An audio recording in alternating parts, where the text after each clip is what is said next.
Get your films on with the Blurs. Once an idea has taken hold of the brain, it's almost impossible to eradicate. Unpacking movies has never been more spot on, woke, fire, and just plain lit. They are lit all the time. So if you're unsure whether or not to plop down some cash for a film, check out the Blurs. When a man with a 45 meets a man with a rifle, the man with a pistol is a dead man. Brondo's got what plants crave. It's got electrolyte. You really only need to hang mean bastards. But mean bastards, you need to hang. Don't say you weren't warned. Here's Brandon and Jeff. And welcome to episode 35 of The Film Blurs, the most dangerous movie review podcast that ever has been or ever will be. I am one of your hosts, Jeff Stewart, a.k.a. Uncle Jeffrey, a.k.a. Revengeman Buttons, a.k.a. To Be Determined, a.k.a.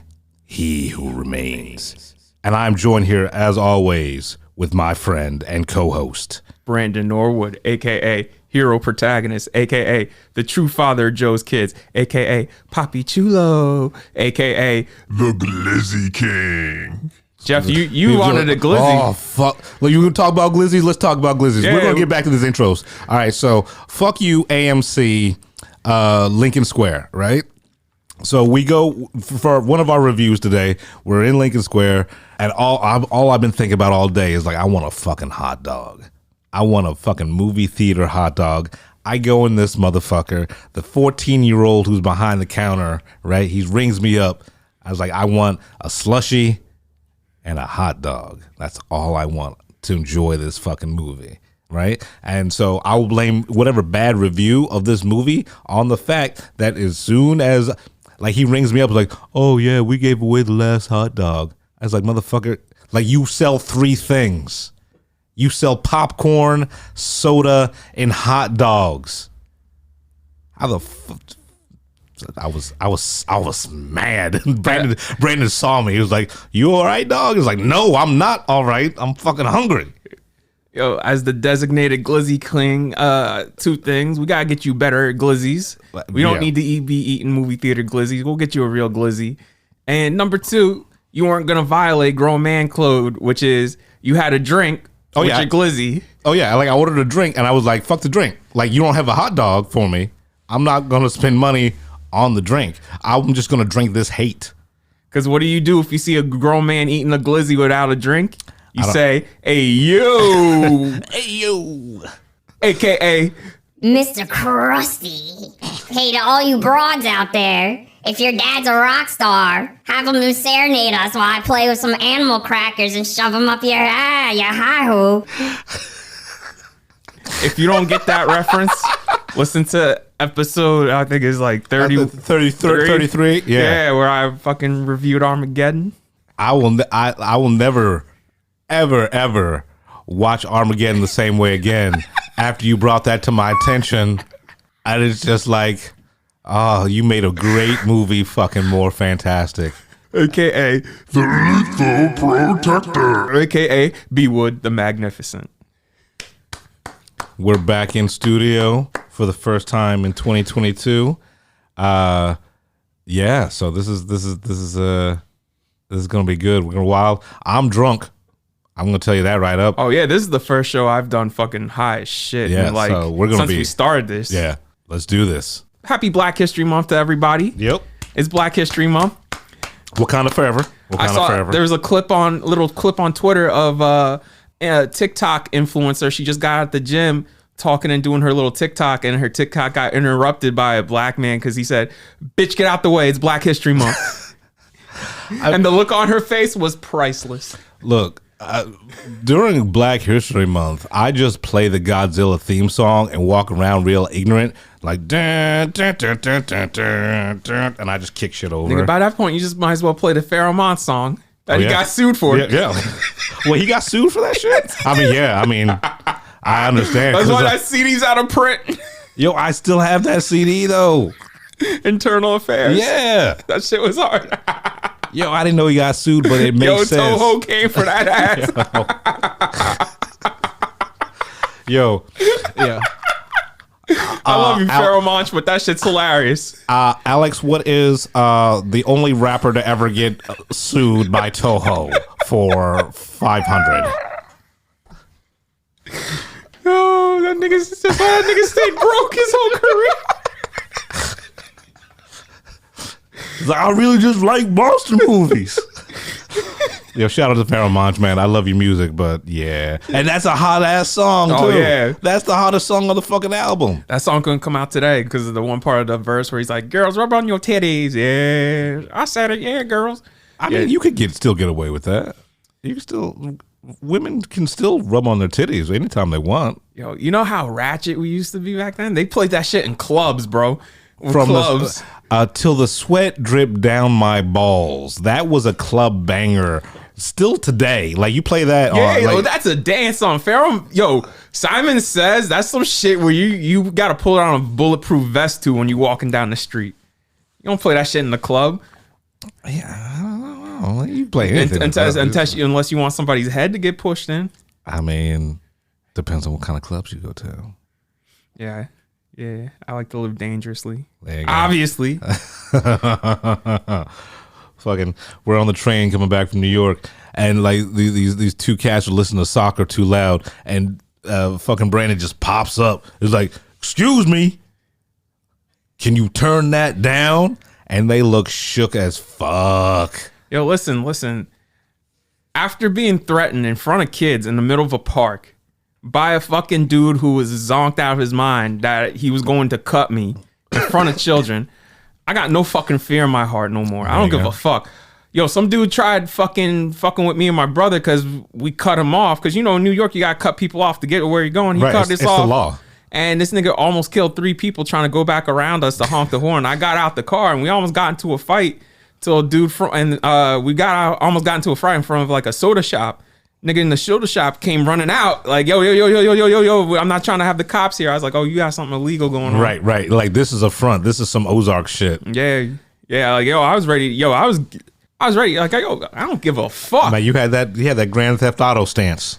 I see people on my way to work. I see people shoot up fucking dog food in their veins. I don't give a fuck anymore. Yo, so we're on the train coming on the way back, dude. Like, so we're in Penn Station, and I just hear maniacal laughter, and I turn around, and there's this dude on the ground in the fetal position, just laughing like the Joker, shitting himself.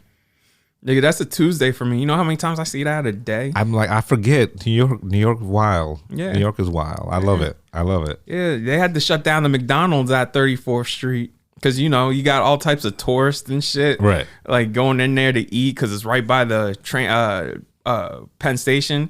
And then fucking you have a table over, dude fucking ODing on dog food with the needle still in his arm. Like Alpo, or is it like Purina? Like, how do you fucking OD on dog food? You don't know what dog food is? I don't know. Like, oh, what you talking? Oh, it's a street name for drugs. I just say no. I mean, I like my vices brown. Yeah, that was what they were suffering from, that sweet baby H. Sweet brown. That mean brown, that heroin. Now it's opioids too. Speaking of, you know, just ODing on bullshit. So they found the 4 dudes responsible for Michael K. Williams. Oh, really? Yeah, man. They got them on conspiracy and all sorts of shit. Did they lace this shit? They were lacing it with all sorts of shit. Oh yeah. Yeah, like, because they were, you know, you can't buy drugs anymore, man. It's not like it was in the 70s. Nigga, that's why I just stick to weed. That's why I just drink. So there. If it was good enough for Frank Sinatra, it's good enough for me. Hey yo. All right, so let's get to the fucking show. Let's get to the fucking show.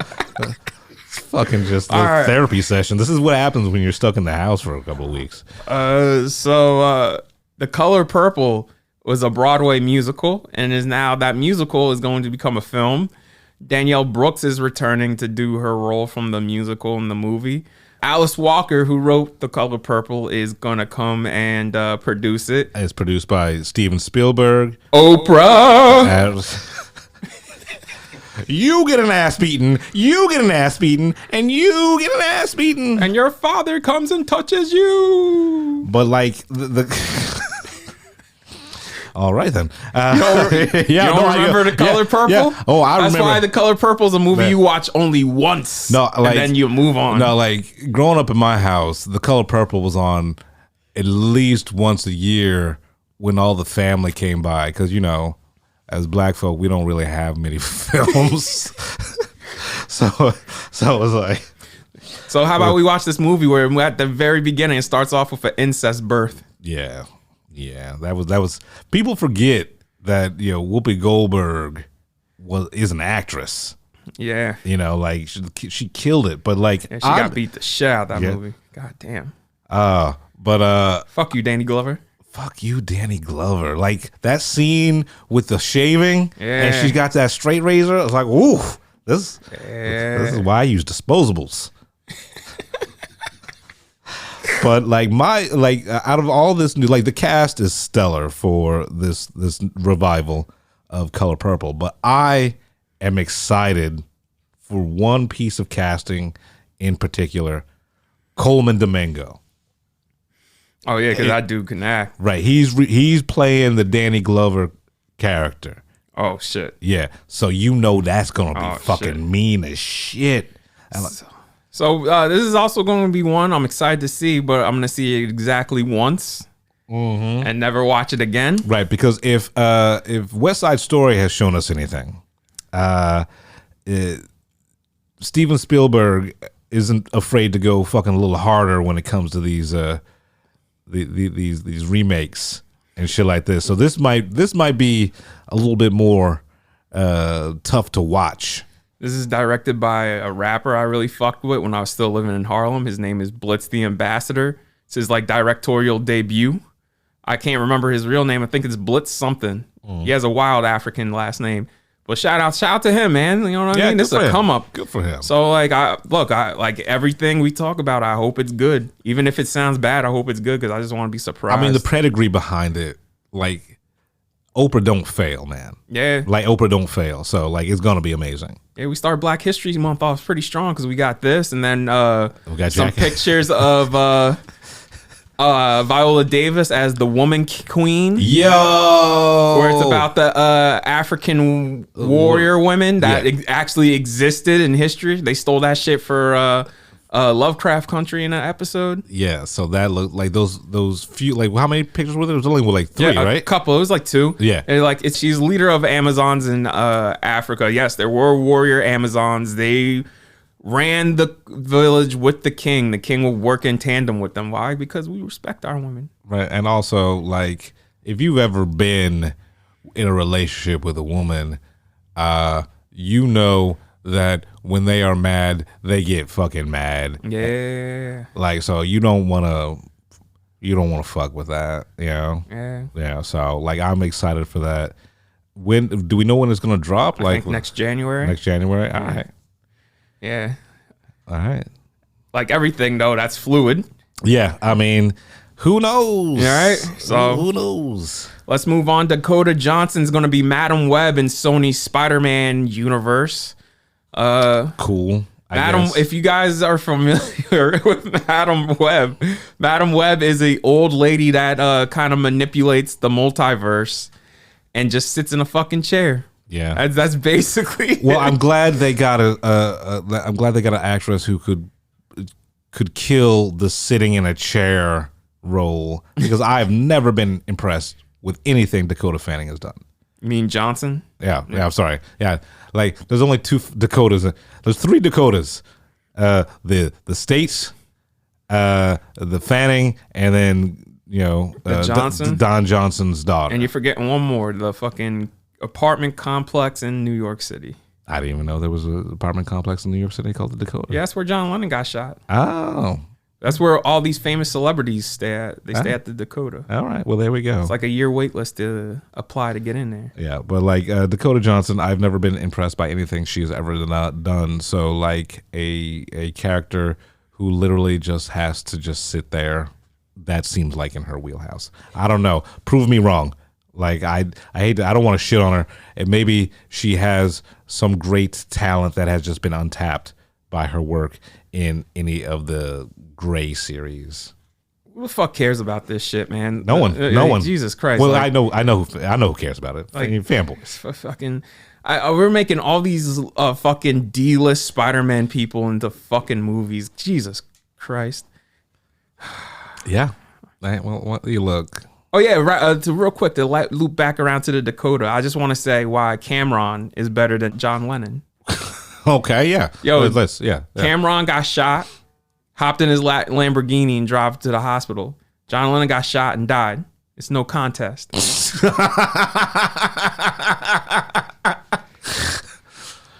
I mean, yes, if that is your metric, if that is your criteria, yes, Cameron is harder than no one ever actually disputed that. Like, there's no like betting pools like, yo, who would win in a fight, Cameron or John Lennon? No one's ever like, yo, John Lennon though, he got them fists. Like, no, never. But yes, Cameron lived and drove himself to the hospital in a Lamborghini. I think that's the most baller thing you can do, is just drive yourself to the hospital in a Lambo with the suicide doors. Why are you bleeding out? Why you bleeding out? Yeah. What's Cameron up to? He's chilling. Didn't he have an album come out? No, he did. They did a versus. It was Dipset versus the Locks. Oh my God, I missed that. Yeah, that shit was. The I Locks killed it though. Yo, I forgot about the Locks. Yeah, everybody forgot about the Locks. That's what happens when you work with Diddy. Mm-hmm. All right, so our next bit of news is Jason Momoa is gonna join the Fast family. I'm praying right now. Like, you can't see me, but I'm like, I got the palms together. Please, Mr. Dwayne "The Rock" Johnson, please forgive Vin Diesel for his sins and come back to do Fast 10.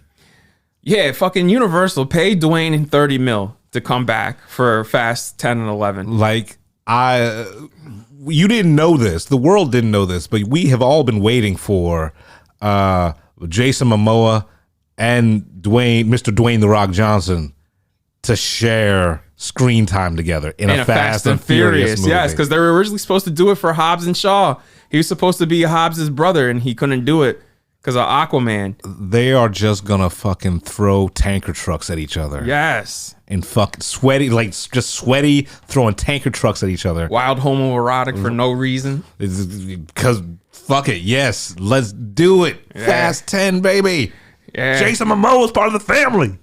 Yeah, let's get this shit going, bro. Let's get Vin Diesel, you need to eat a bag of dicks and get The Rock back.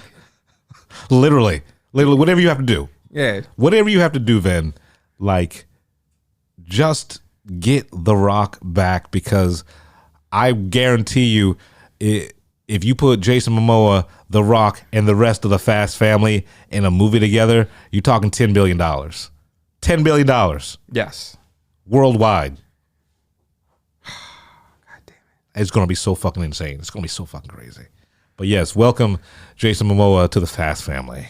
I hope you're playing a good guy, not a villain. But it doesn't matter. It doesn't matter. Because he'll become a good guy anyway. Right. Oh, can you imagine John Cena and Jason Momoa and The Rock just broing out? With a fucking minigun. With miniguns? Each of them have miniguns. Yeah. Fucking playing hopscotch with miniguns. Yeah. Oh, God damn it. All right, Jeff. What have you watched lately?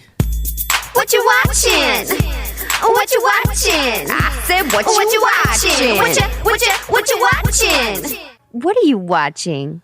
I've been watching bullshit. Let's start off with this new Netflix show. All of Us Are Dead.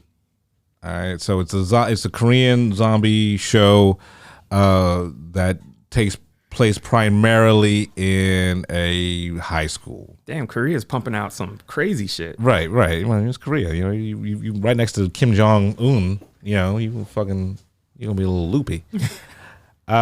So I wanted to like this, but I'm thinking I am finally at peak zombie like fatigue. Yeah, you know, because I used to love zombie movies. I used to love zombie, you know, the whole entire genre. And I'm watching this, and I'm like, I hate all of you. I hate all of the characters just because watching a zombie movie, like any horror movie, you're thinking about what you would do in that position, right? And as you're watching this show, I'm like, all of you should deserve to die because you have no fucking, you have no will to live. Like, you're just making the dumbest mistakes ever. So that was strike one against it. It's just like I'm sick of fucking motherfuckers being dumb. I want a smart zombie movie where, like, oh, my friend got bit. I'm not gonna sit around and pine for 5 minutes. I don't care how much I love you. I know you're a zombie. You're getting one to the head. Well, Jeff, I think the thing that why you want smart zombie shit like everybody else is just because we've been bombarded by zombie shit. So, like, if it ain't up to snuff, then you're just like, well, you've seen this like 20 times before. Right, exactly. Especially after fucking Army of the Dead last year. Yeah, I forgot about Army of the Dead. Yeah. All right. So, like, going more into this fucking TV show, like, the zombie effects are awesome. That's good. Yeah, like, it has shades of Train to Busan, right? And, like, halfway through the first episode, right? Mm-hmm. I'm like, what if this is some meta shit? What if they didn't tell us this was like a prequel to Train to Busan? And if they had done that, all would have been forgiven. I would have been ill. Yeah, because, like, if you haven't seen Train to Busan, it is one of the best zombie films to come out in the last 25 years. It's amazing. So I'm thinking like that's the hope that was in my head, like that first and second episodes. Like, oh yeah, all right, yeah. So, like, the zombies move like the zombies from Train to Busan. They still got that whole entire, like, back breaking gymnastic fucking pop locking shit, right? Yeah. So, like, this is a prequel of Train to Busan. They didn't tell us until the last episode. Yeah, I'm about this. And then one of the high schoolers goes, yeah, the zombies, you ever see that movie Train to Busan? It's just like that. So you mentioned the movie that I was hoping that this show was based on in the show. So, like, you've eliminated all hopes of this being something more interesting. So, yeah, there you go. It's not bad.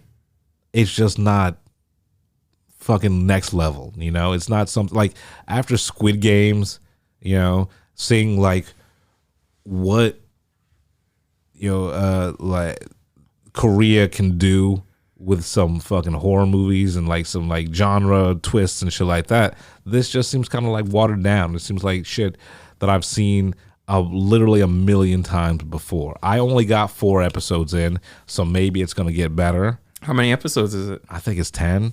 Oh Jesus. Yeah.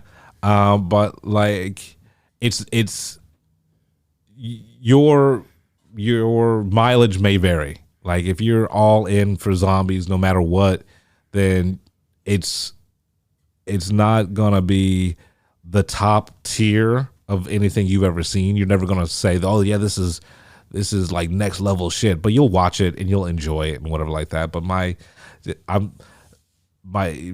the fatigue level is high with this, just like the fatigue level is high with Star Wars.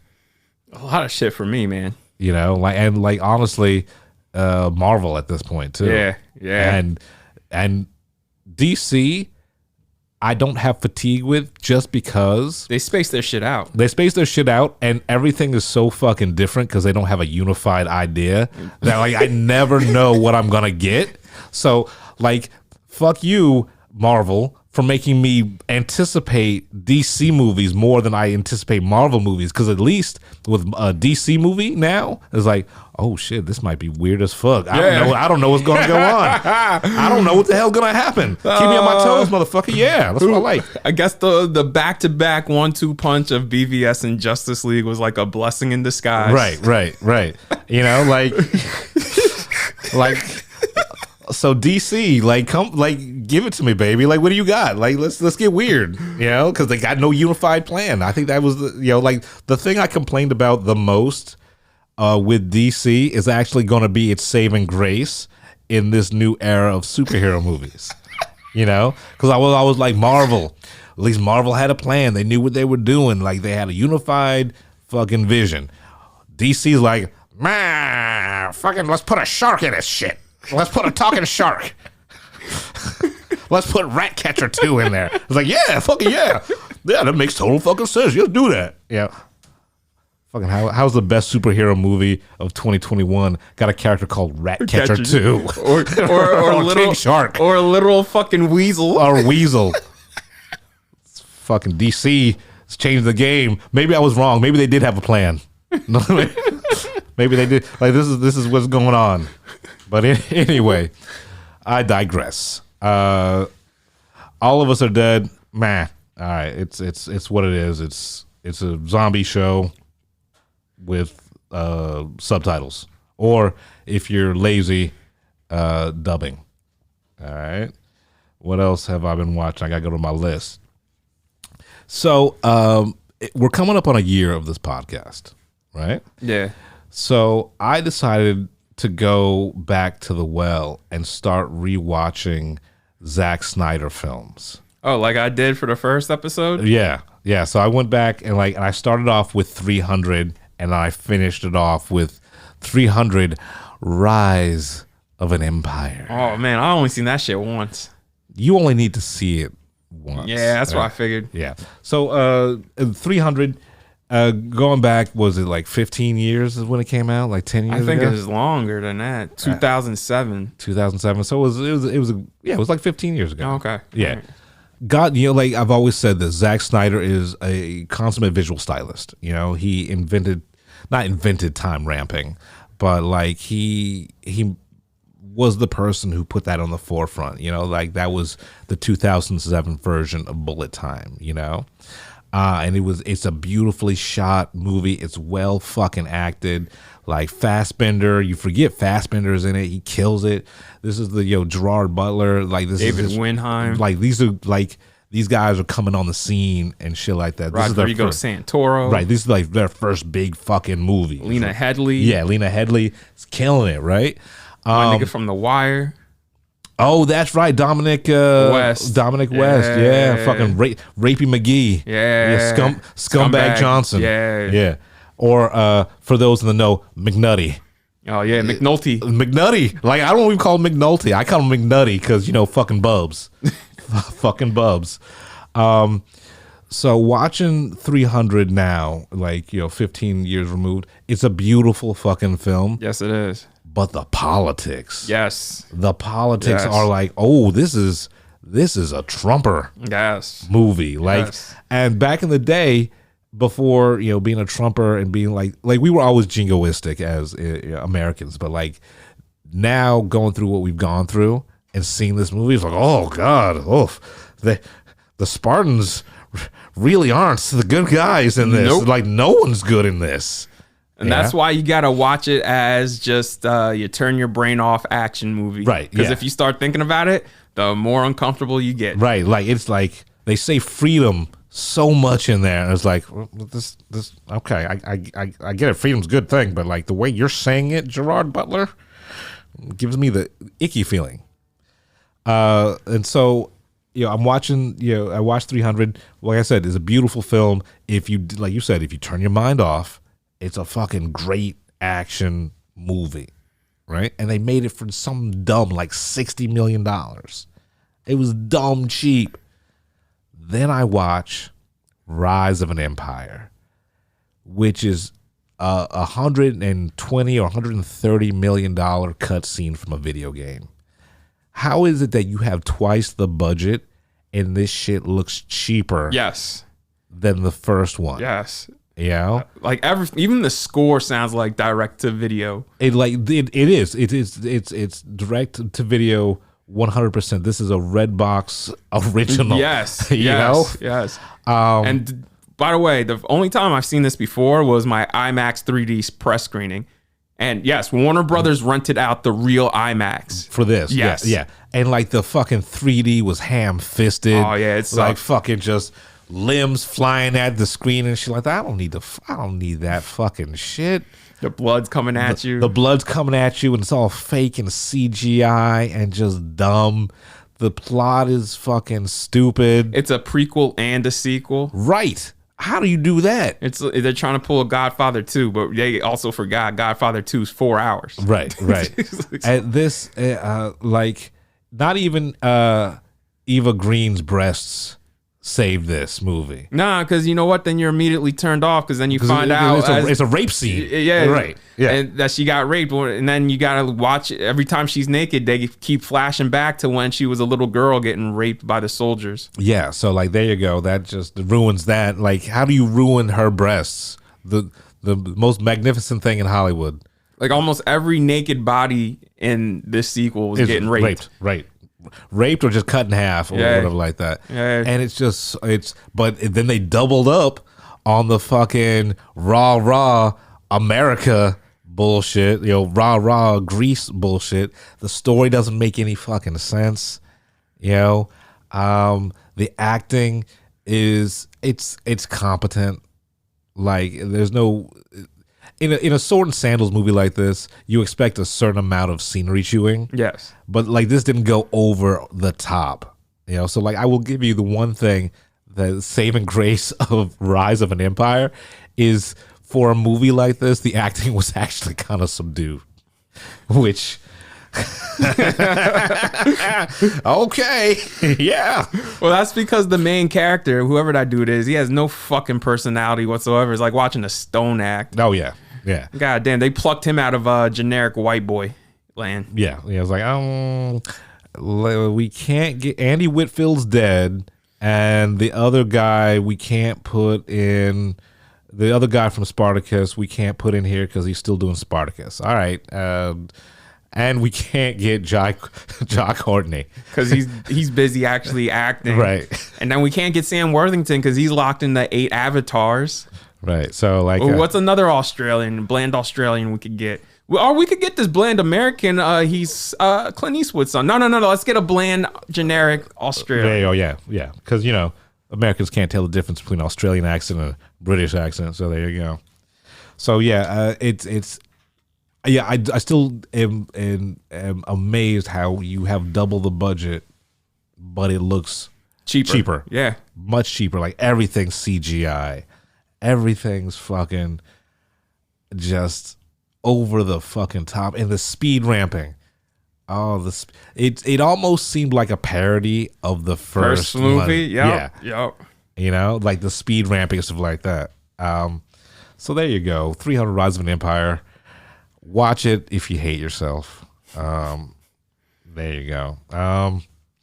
After that, I decided to take it down a notch and watch something a little bit more subdued. On Hulu, there's this movie that did the rounds at the film festivals and stuff like that and did pretty well. It's called Small Engine Repair. Oh, yeah, I heard of it. And it's honestly a pretty good movie and an examination on like toxic masculinity and also like male friendships. The story is about 3 dudes in like fucking New Hampshire area, whatever like that. They're drinking buddies and shit like that, and they're raising this one dude's daughter all throughout her life and shit like that. Everybody's a mess. Blah blah blah blah blah. They have a falling out, and they don't see each other for 6 months, and then after the 6 months, the main character, he calls them all back in to like as a reunion to mend fences and shit like that. And it comes to find out that they're all there to murder the dude who sort of violated his teenage daughter that they all have like this connection to. So it's sort of a revenge rape movie. And revenge movie. It was not rape, but like it's the social media version of rape. I don't want to give away anything like that. Gotcha. But, right. And it's well acted. It's got Bernthal in it. It's got John Bernthal in it, and like I'm fucking anything with him in it, I'll watch. And it's got Shea Wingham in it, who is under fucking rated as an actor. So it's well acted. Like I felt the kinship and the bond between these three dudes, and like they're just dick punching and making fun of each other and stuff like that. But you can feel the love, right? But it also like makes me feel about like my relationship with my male friends. How like you don't really show love. You like if someone from the outside saw your friendship with your closest male friends, it seems like contentious. It seems mean, right? But in that relationship, like it's all you make fun of each other because you love each other, and that's the only way you can express love.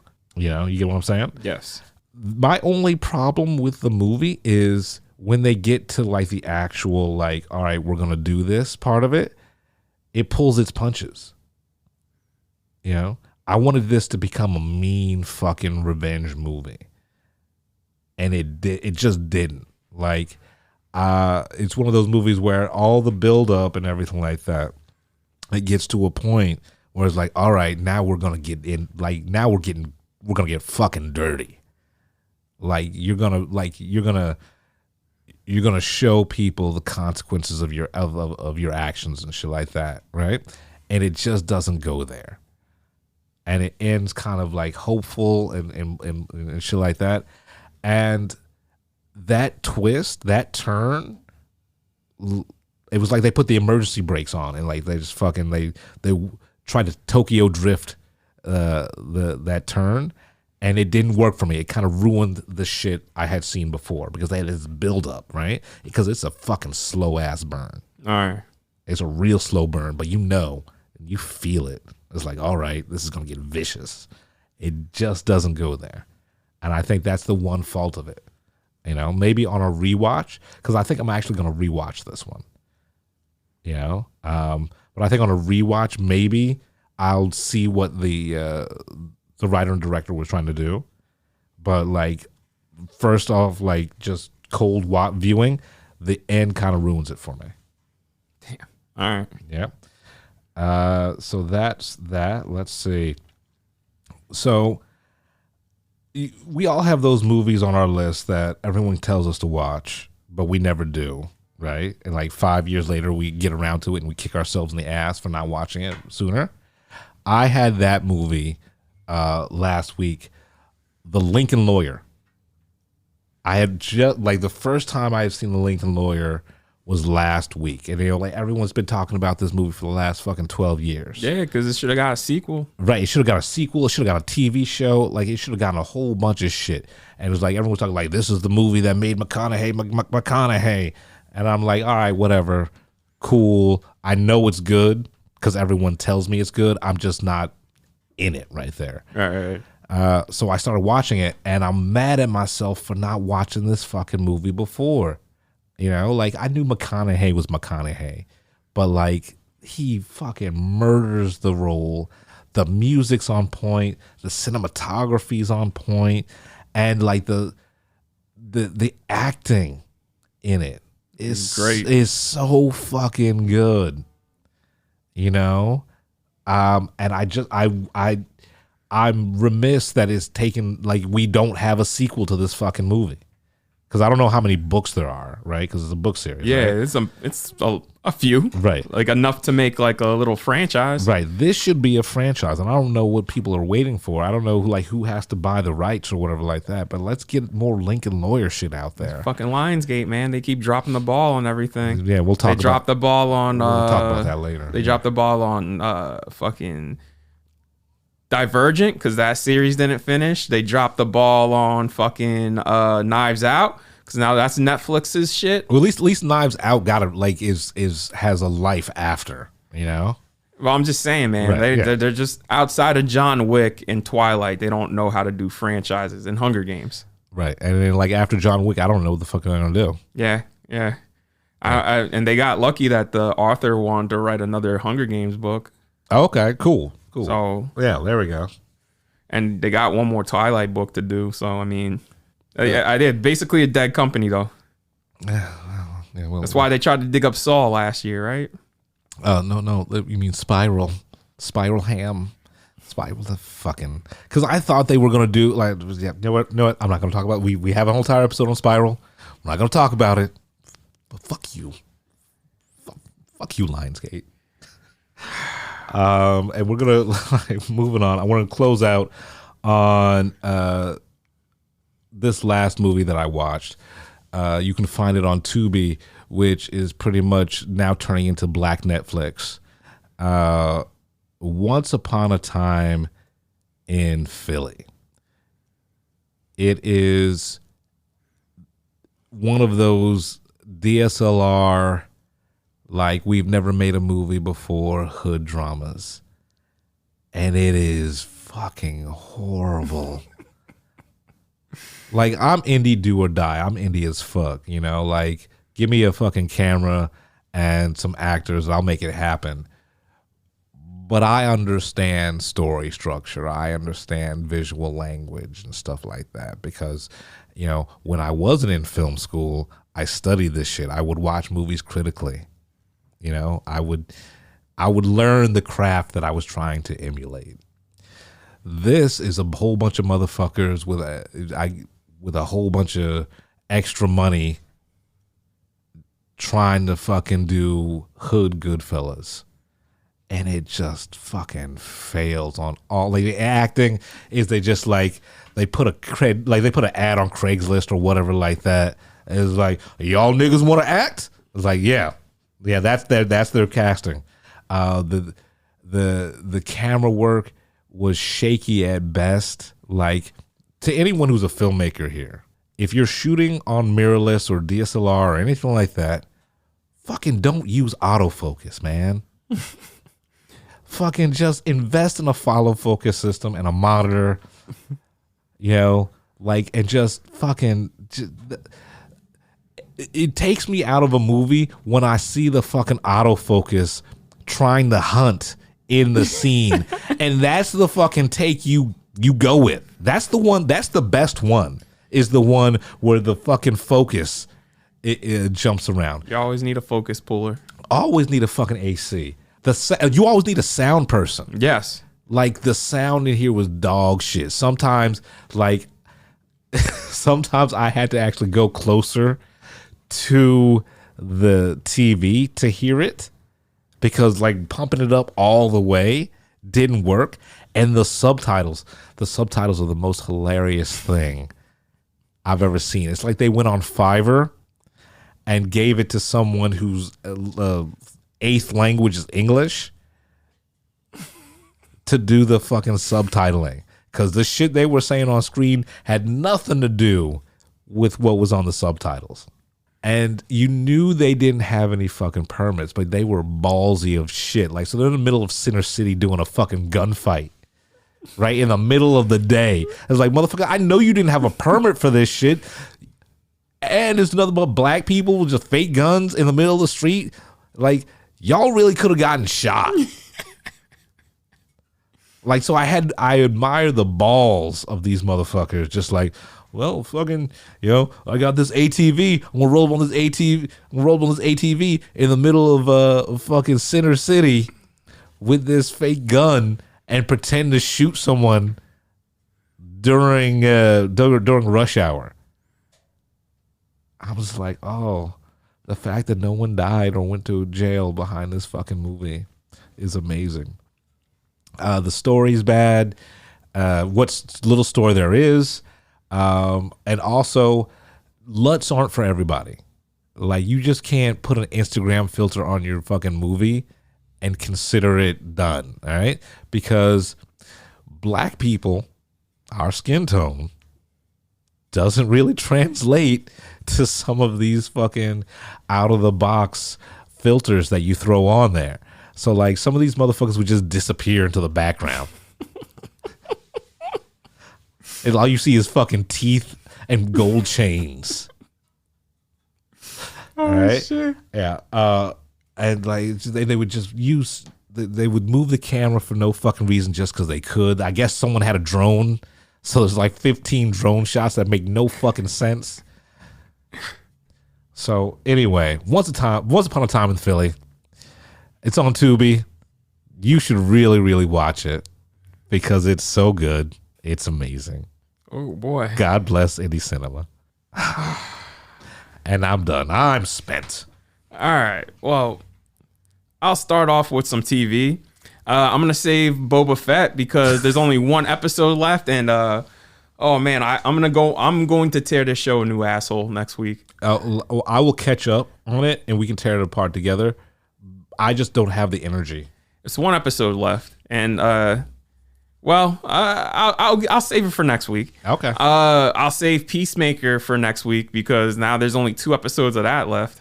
But we can honestly say that Peacemaker is pretty much the best TV show that's been out in the last 6 months, 8 months. So I finally finished Evil on Paramount Plus, and that show is wild. Basically, it's about Mike Coulter, who is Luke Cage. He plays David, who's a priest in training. He's teamed with a psychiatrist who works with a skeptic, and all 3 of them form a team. And for the church, they investigate whether somebody has something supernatural with them and they need an exorcism, or it's just fake. And the further into, I'll say season 1 was pretty straightforward.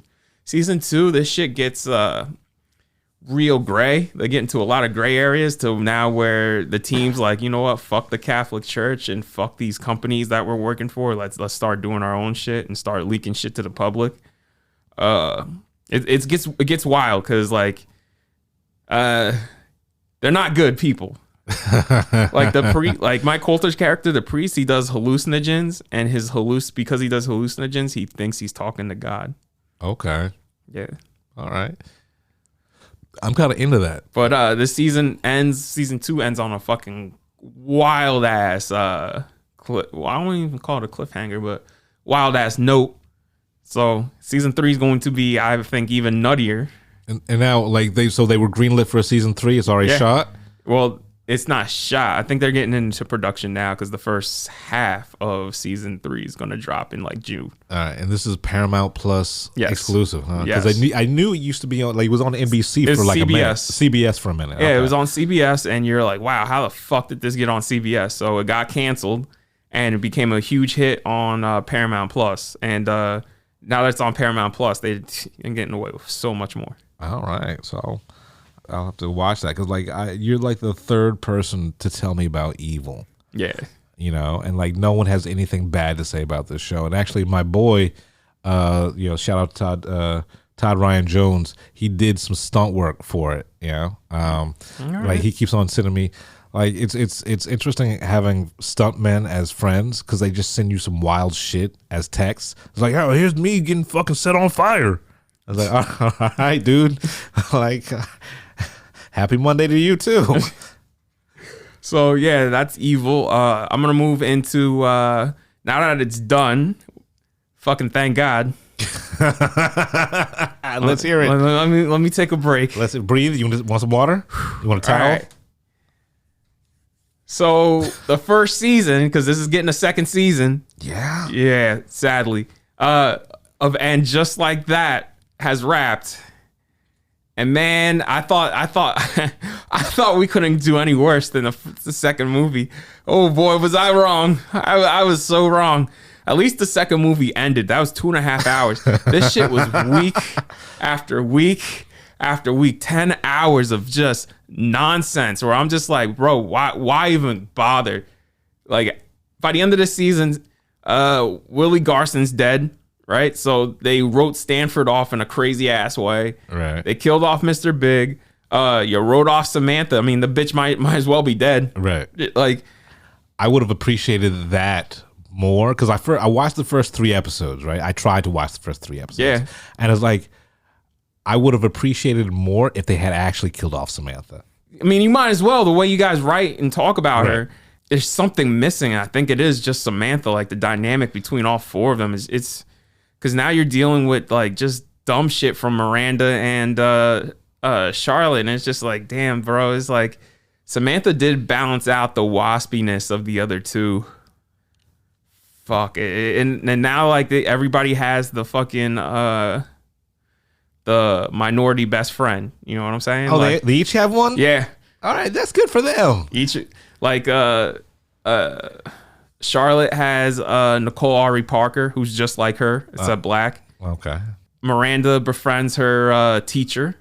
Okay. The professor. They become best friends. All right, yeah, because that the interaction they had on that subway, that's and so, Carrie is Carrie has this Indian woman who is her realtor now is her like best friend.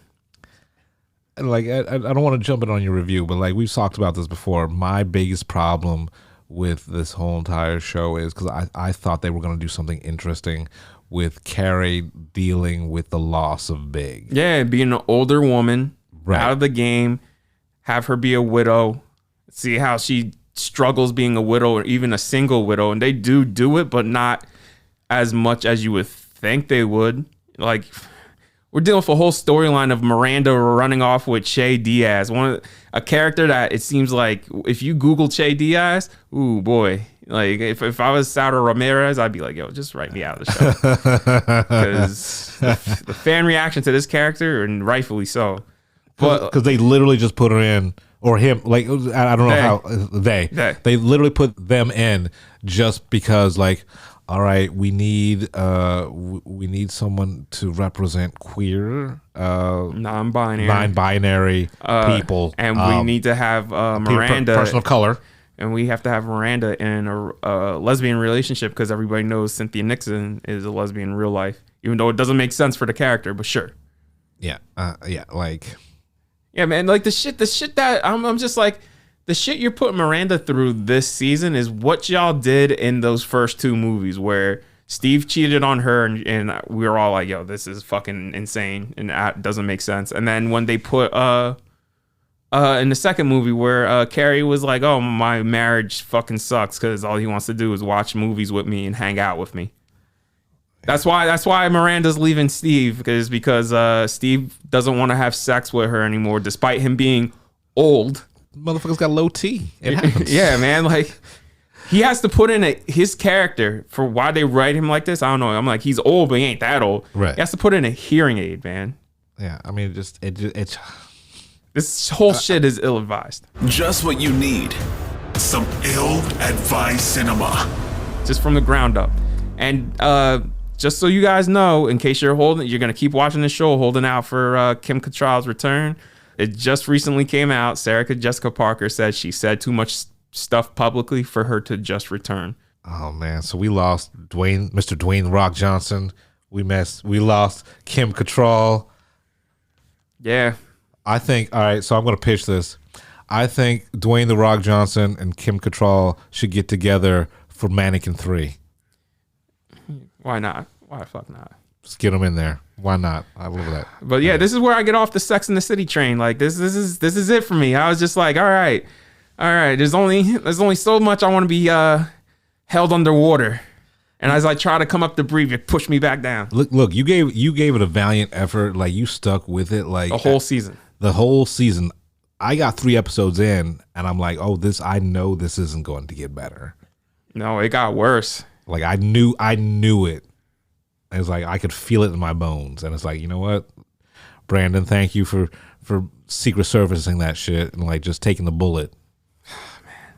So before we move off for TV, I watched the first 3 episodes of Pam and Tommy. It's fucking bonkers. It's insane. I can't wait to watch it week after week. Yeah, is it that good? It's good. Oh shit. Less you know, the better. All right. I will also say the back half, the last half of season 1 of Star Trek Prodigy is finally up on Paramount Plus, and I watched the first 2 episodes. That's the animated one, right? Yeah. Love it so far. So I got to finish the last 4, and I watched the first episode of Women Who Kill, and I get why people like it. It's on Paramount Plus. Wasn't that like an ID? It was on CBS. Because it seems like it's an older show.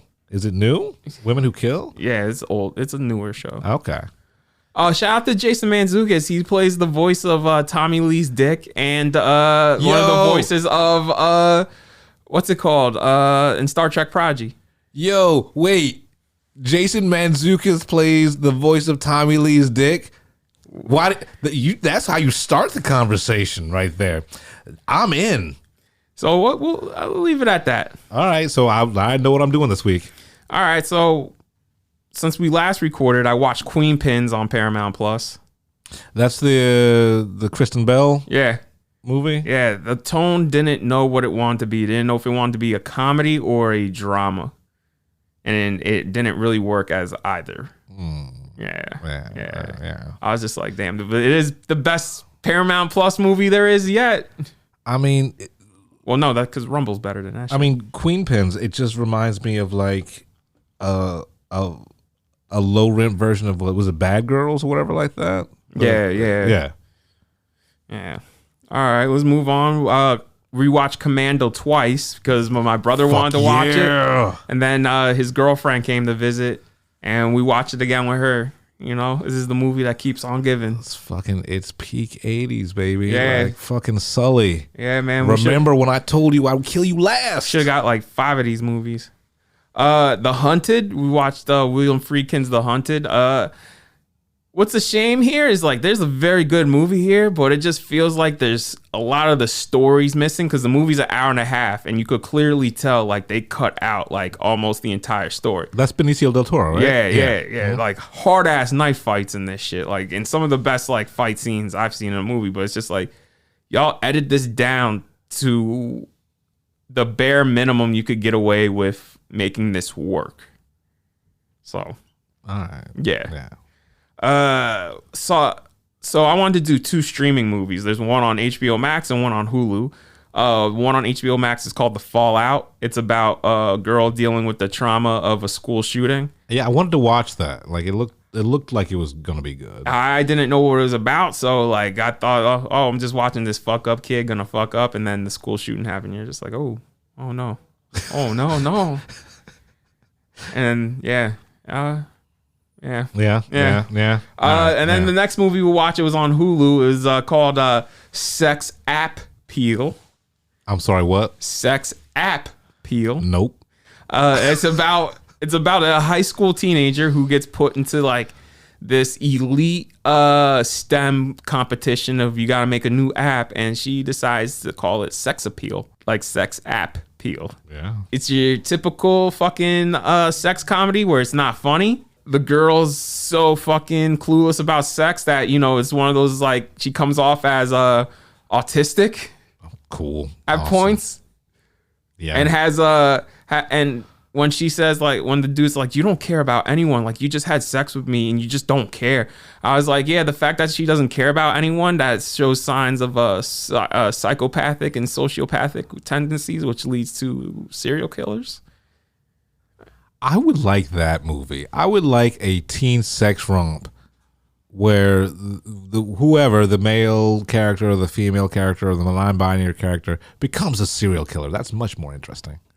Yeah, fuck this movie. There's nothing worth watching in this. It's 80 minutes. I mean, with new people I've never heard of, and I just watched it. I was like, sure. I got a hard and fast rule. I don't watch any movie with app in the title or anything that has to do with like a play on words. All right. Yeah, I know. But let's go.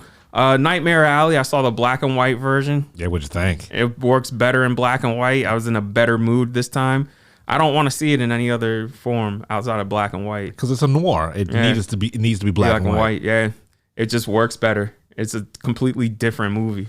And let's talk about like how it's already on HBO. Not the black and white version, the regular version. It's on HBO Max and Hulu.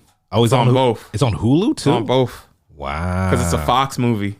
Oh, but they still have to honor the deal with HBO. Gotcha. So yeah. So I mean, it's not even a 4K copy. It's a straight HD copy. Really? Yeah. But it's getting a 4K Blu-ray release. So are they releasing the black and white version too? I'm hoping. Yeah. I'm hoping. All right. That's the only way I want to watch it. So moving on from that, watch the movie called Brighton 4th. It's about some dude who moves from Greece to Brooklyn and Brighton Beach to coach a soccer team, start fresh, and like reunite with his daughter. Yeah, it's an average indie drama. Okay, yeah, it sounds not unoffensive. Yeah, and that's it. Yeah. That's it. So let's give a shout out. So we have a new sponsor, G Fuel Energy Formula. The flavors that we have is Radioactive Lemonade. It's a special Spider-Man No Way Home edition. Like we have like special edition cups and shit like that. It's good, like really cool branding. I can't wait to get into this cup, this package, and see what it's all about. It's a healthy energy drink, which you don't hear of too much. According to like everyone I've talked to about this, no come down, like no hard crash, no ill effects. Because, you know, you take those 5-hour energies or you take that, like you drink a Monster and shit like that. I've never been on meth, but from what I hear, coming off of Monster is like coming off meth. So that's cool that this doesn't have that. So we're excited to be a part of this brand. You know, we're excited that, you know, anyone wants to like be a part of the fucking Film Blurred's army and support us and shit like that. So we're gonna, and you know, we fuck with Spider-Man a long way. So they know us. They see us. G Fuel sees us. So we're gonna give it a try. We're gonna talk about it on the next episode because we want to support. And from everything that I hear, this stuff is the fucking bee's knees. All right, and also I would like to give a shout out to Christopher Walken. Thanks for doing our little cold open skit. It was episode like 30. Episode 29 or 30. Something like that. Yeah. If it's not working, it's walking. Yeah.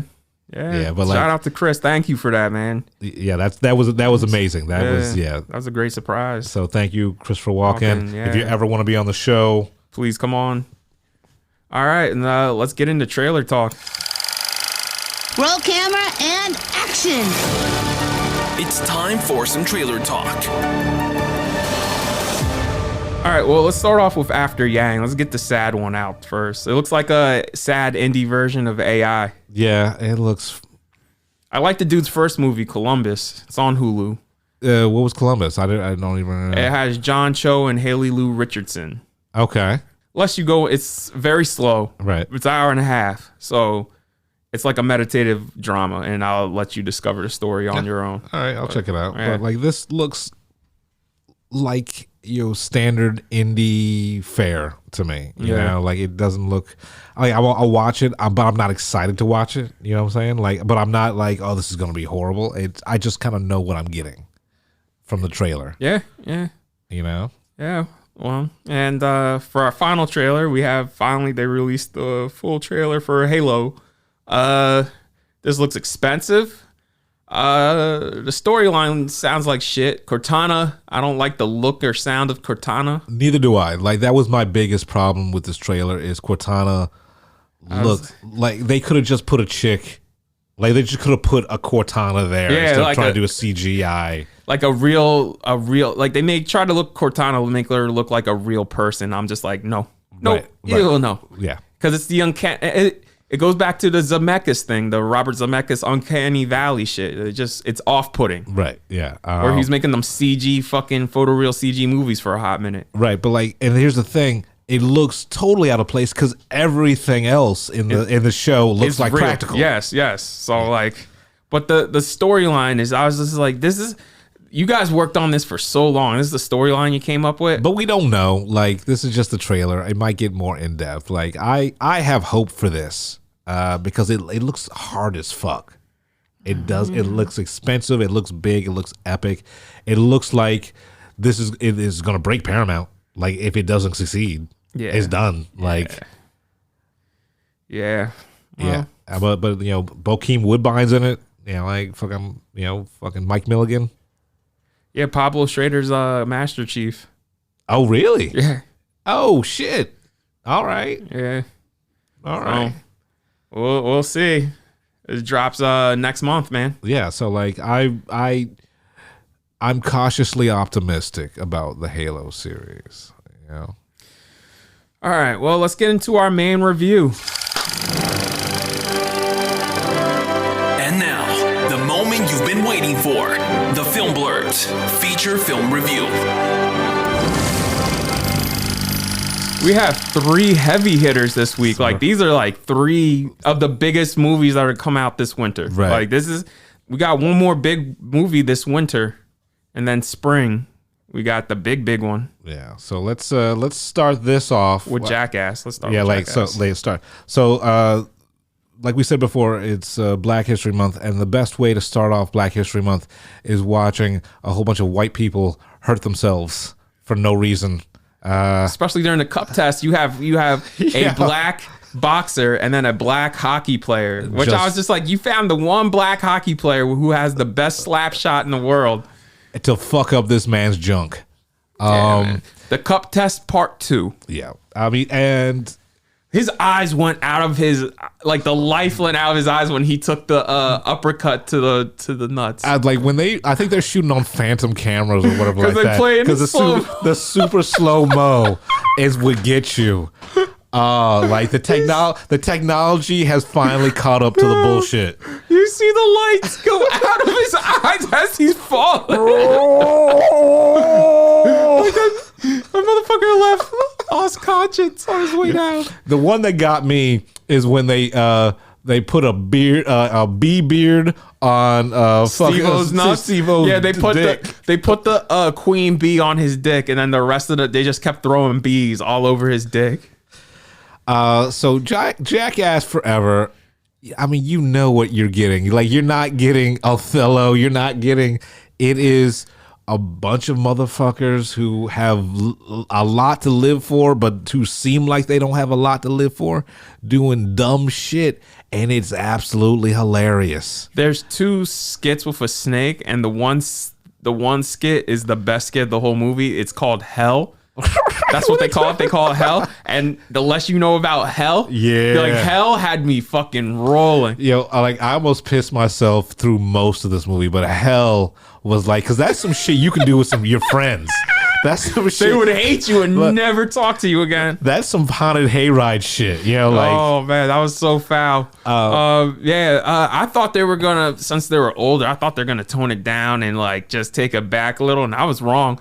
Like, this movie, as far as extreme, like this is almost as extreme as the second movie, because the second movie is the most extreme one. Yeah, and like people get fucking hurt. Yeah, like when Johnny Knoxville redoes his bull test like 20 years later. Woo boy! And then when the treadmill, the super slow mo, I was like, mwah. Oh, the treadmill too. The ambulance had to come once they all got on the treadmill. Yeah, so like people getting hurt. I like how there's people of color and also a woman in this, and it's very woke because they put a scorpion on her, and the scorpion lands on her tit, and he's like, I need permission. I need permission to get it off. Yeah, she's like, get the scorpion off my tit. Get the scorpion. He's like, I need permission to touch you. Do I have your consent? Yes, I consent. I consent. And they have like my favorite, not character, but my favorite person is Dark Shark. Yeah. So the hardest gangster ever, killed people, fucking committed armed robbery and all types of shit. Goddamn scared of a spider. Right. So like one of the new, the new Jackasses, the Jackass, the next generation, he brought his dad on there. Yeah. Who was a gangbanger. I think I don't know if he's Blood or Crip. I don't know what affiliation is. Named Dark Shark, and like this dude is hood as fuck. Yeah. But they got him doing some Jackass shit, and it's hilarious. Yo, he broke down and started crying during the fucking the tarantula. The tarantula thing. He grabbed one of them by the fucking shirt and wouldn't let go. Yeah. Like he had the fucking death grip, the hood death grip, where you know you're about to get fucked up. Yeah, so like you know what you're getting with Jackass, and it delivers. It's hilarious. It's gross as shit. Yes, too much cum for me. Right? Way too much. I mean, something that you've never heard on the show before. Too much cum for me. But yes, there is a lot of jizz and jizz adjacent. And sometimes you see the jizz come out the dick, and you're just like, oh man. Yeah, a lot of genital mutilation. Yeah. Oh man, the fucking the what was it? The pogo stick. Fuck. Yeah. Yes, the last stunt of the cup test where the dude threw up in his mask. It was so bad. Oh yeah. I need another mask. I need another mask. So I mean, Jackass Forever. It is what it is. You're gonna like if you love Jackass, you're gonna love this. And like it's, I guess we're calling it a requel because it's like it's got the legacy characters doing legacy stunts, right? And it's got the next generation doing next generation stuff. So like I can't wait for the next Jackass with the new crew doing just fucking. They might as well just be playing Russian roulette with fucking paintball guns next. I mean, that's what's coming up next. All right. So we'll move into Moonfall. I will say this about Moonfall. It does what it says on the box. My only thing is, baby, you're not a real movie. Look. Like, you wanted to be a real movie. I was like, no. The actors know what movie they're in. Roland Emmerich, you should know what movie you're making. Right. Well, here's the thing. Most of the actors knew what movie they were in, except for Halle Berry. Oh, yeah. Well, that's because Halle Berry's still, like, grasping onto that Oscar. Right. Like, I wanted to love Moonfall so much. And I was like, I'm just like meh with it. I mean, I was entertained enough. Right, it is what it is. But I expected something so much dumber. Like I would that's dumber the problem. and bigger. But that's the problem is it took itself too seriously. Right. Like if it took itself the tone of it took itself down like a couple of notches. Yeah. Beautiful. Right. And like like everything was telegraphed. Like it's, if you've ever seen a movie, you know what's going to happen. Like the helicopter's not, they're going to get on the helicopter just in time. But the way, like then they're gonna fly the helicopter towards the fucking wave. Oh, I love the fucking gravity car chase with the hillbillies. Right. Wait, like it's like here, take this gun, son, and go off on this separate mission. Like, oh, wonder what's gonna happen if he's gonna have to use the gun. With the hillbillies show up and they get into a car chase with the hillbillies. The shootout car chase. It needed 100% more Aerosmith in this movie. I'm watching this whole entire fucking movie and I'm going, I needed Michael Bay to do this because Michael Bay would know what kind of fucking movie he was making. See, Michael Bay, he takes his movie seriously, but the tone of it is perfect because he walks that fine line that between makes parody. That makes it almost a parody, but not a parody. Right. Like he walks that fine line and he knows how to walk it. And watching Roland Emmerich's other movies, they're so much more fun. Like Independence Day, 2012. No, I like this better than 2012. I like 2012 better just because I like this one better than Day After Tomorrow. Oh yeah, Day After Tomorrow's dog shit. But like 2012, at least everybody looked like they were having fun and they knew what movie they were making. Even fucking John Cusack, who I've never actually seen smile, seemed like he was smiling in 2012. You know? So like this movie, it's fine. It wasn't dumb enough for me. It wasn't over the top enough for me. It seemed like the end, it felt like a cop out. Like the whole entire last, I would say, third act just seemed like he was trying to do a sequel to Independence Day Resurrection. Yo, listen, I like that third act because it got fucking retarded where, like, spoilers, but who gives a fuck? Our ancestors are super aliens and they built this structure inside the moon, and now, like, AI that they built became sentient and just took over and started devouring worlds. And now it's trying to destroy the moon so it can destroy us because they want to be the only life form in the universe. Right. And let's talk about, just because this bothered me, when we were talking about this movie with somebody at another screening, and I was like, yeah, the trailer made it look like the moon was alive. And like, or Moon had a robot in it or some shit like that and was coming after it. And she's like, no, the moon's just falling. And I'm watching this movie. It's like, bitch, I know what I saw in the trailer. Yeah, the trailer showed like some aliens. Right. Like it's exactly like what the trailer is. So fuck you. I'll say this. If you don't like it, I get it. But if you're like giving this 1 star or a star and a half, like go suck a dick. Right. You're going to see a movie called Moonfall. Like you know what the fuck you're getting into. If you saw the trailer, You knew what the fuck you were getting into. Right. My only problem with it is I'll give it a 3. I'll give it a 4, right? I wanted it to be even dumber. Yes, it just took itself too seriously. Right. Like, so, and fuck like, that little kid in front of us too. That little kid's like, oh, this is like Transformers. I'm like, no, nigga, no. Like, Transformers was like fucking fun. Transformers is not fun. Transformers is fucking too long. This shit is dumb in there. This shit has mad racist shit in there for no reason. Right.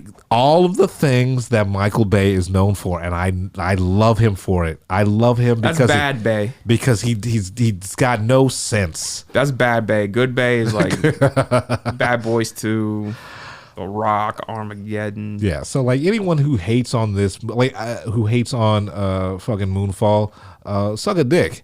Because you should have known what you were going into.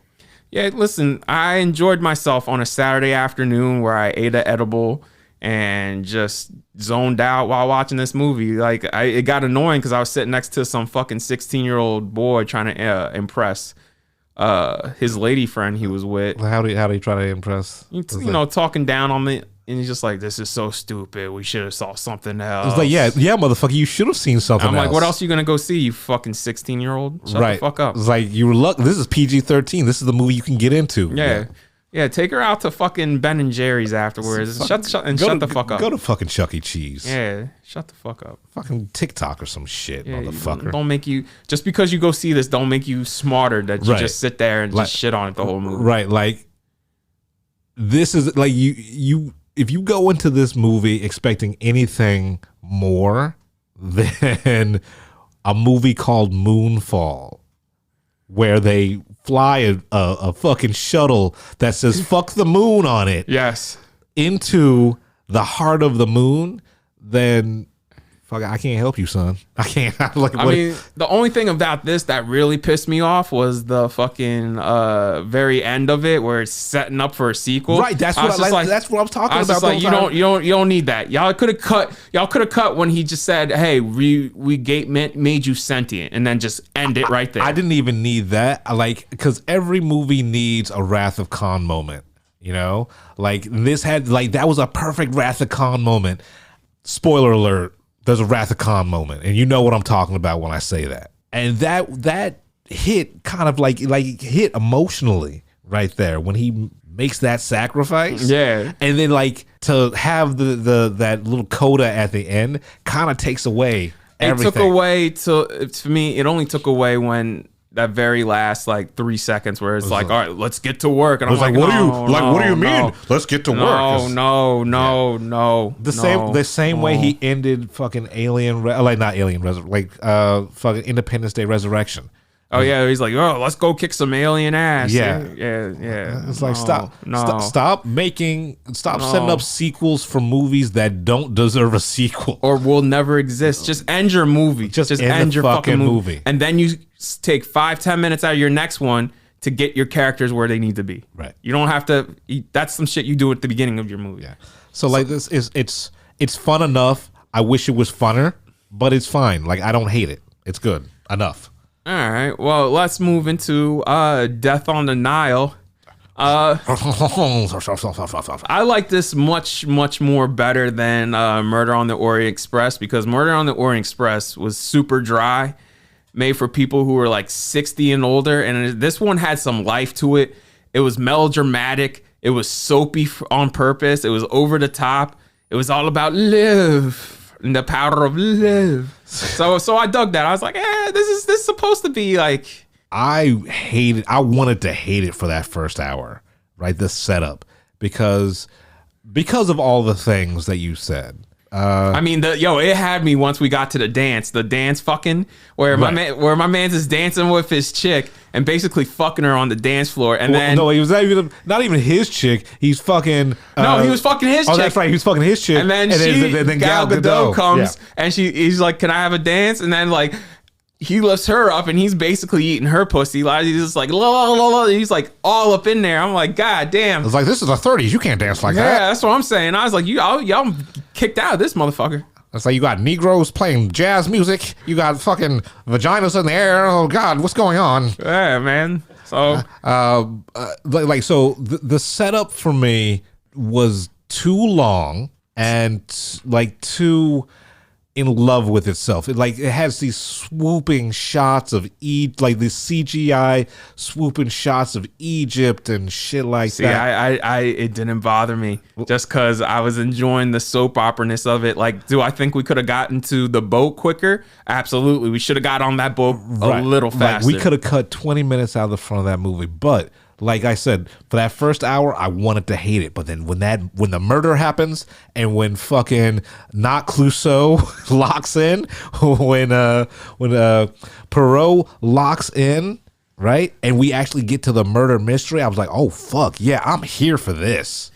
I will say I knew exactly who the killer was. Oh, yeah, it's telegraphed. And we will get into that in spoilers for a minute. But right now, I will say, if you have a chance to see it in 70 millimeter, see it in 70 millimeter. Our screening was a 70 millimeter screening because this movie, like Murder on the Orient Express, was shot in 70 millimeter. So it's cool to see a movie that's actually shot in 70 millimeter be projected. And that presentation was flawless. Right. It was beautiful and just flawless. Like, the movie's perfectly lit. Like, the lighting in this movie's amazing. So like we saw the movie on what, Thursday? Yeah. Right. So I over the weekend I watched Moonfall, and the trailer for this was on. I was like in front of Moonfall, and I'm looking at the trailer. I was like, ew, this looks ugly. That's not the movie I saw, right? Because it was a digital projection of the trailer. You need to see this movie. Well, that was if you can, in like that was like us, where we went to see Once Upon a Time in Hollywood in 35 our first time, and then we saw it again as a regular DCP at Market Fair, and the colors were just washed the fuck out. Right. Like, it looked just dim. Right. Like, it is a beautiful film. Like I said, you can cut 20 minutes off just from the swooping fucking landscape shots and establishing shots and shit like that. But like the lighting. It's as noir as you can get. Like when Perot is in the meat locker and he's doing that interview, that one stream of light across his eyes was like, oh, that is sexy as fuck. Yeah, shout out to the DP because the lighting, I think every shot of this movie is perfectly lit, and it doesn't have the digital push-ins that he loves because he had to do actual camera push-ins because it's 70 millimeter film. Right. My only problem with some of the coloring and some of the shots is that when we get to the CG shit, when we see part of the, like, we had this conversation after the movie, part of, like, you see some of the evidence get dumped. I missed it. You missed it. And like I missed it because because it was so dark. Right. And so like awkwardly placed in the edit. Mm-hmm. That like you can't really tell what it is, and you just kind of have to piece it together. It's like, oh, by the way, that's what that was. So there are problems like that in it, you know, like the editing could have been tighter. Mm-hmm.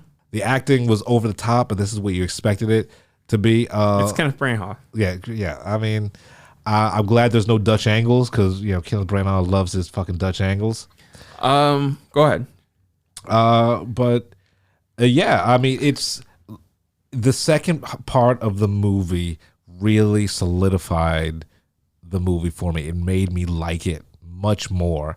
And now I can forgive all of the missteps from the first hour.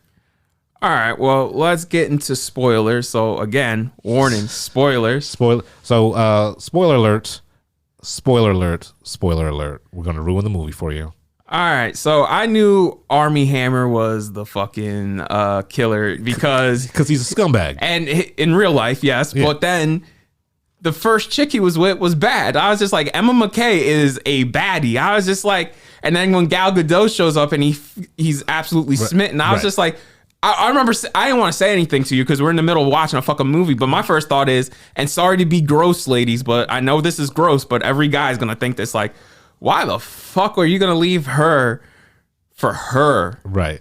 So I knew what was up. I was like, oh, he's taking this girl's money and he's going to kill her and then run off with the side piece because the side piece kept showing up everywhere. Right, because she wasn't even the side piece. She was the piece, she was the main piece that got stolen by Gal Gadot. And like, if you've ever seen a murder mystery, you knew from jump who the suspects were, who like the culprits were. It's not finding out who did it. It's finding out how they put the pieces together. Yeah, and that's clever. It was clever. The way they did this, it was clever because I never read an Agatha Christie novel.